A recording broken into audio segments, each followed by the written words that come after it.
দেখে নেবো, তোমাদেরকে সেটাই দেখাবো।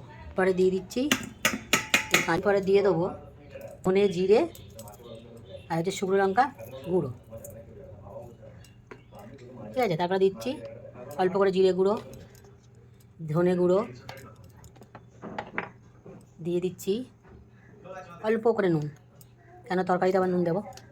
আর দিয়ে দিচ্ছি একটু লঙ্কা গুঁড়ো।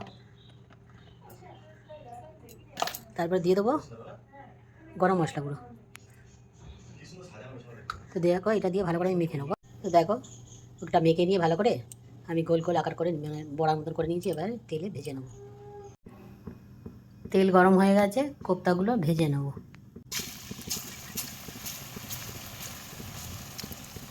লাল লাল করে ভেজে নিয়েছি। এবার কড়া বসিয়ে দিয়েছি, তেলও দিয়ে দিচ্ছি গোটা গরম মশলা, শুকনো লঙ্কা আর তেজপাতা ফোড়ন। তারপর দেখো এখানে আমি বেটে নিয়েছি কাঁচা লঙ্কা, আদা, টমেটো, এইটা দিয়ে দেবো। মশলাটা ভালো করে ভেজে নেবো। তো ওদিকে তো মশলা থেকে তেল ছেড়ে গেছে। আমি এখানে দেখো নিয়ে নিয়েছি লঙ্কা গুঁড়ো, হলুদ গুঁড়ো, ধনে গুঁড়ো, নুন, এদিকে জিরে গুঁড়ো, এইটা একবারে দিয়ে দেবো। এটা দিয়েই আমি মশলাটা ভালো করে ভেজে নেবো। তো দেখো মশলা থেকে তো তেল ছেড়ে গেছে। এবার আমি দিয়ে দিচ্ছি জল, পরিমাণ মতো জল দিয়ে দেবো। তো দেখো ঝোলটা তো ভালো মতো ফুটে উঠেছে, বড়াগুলো আমি দিয়ে দেবো।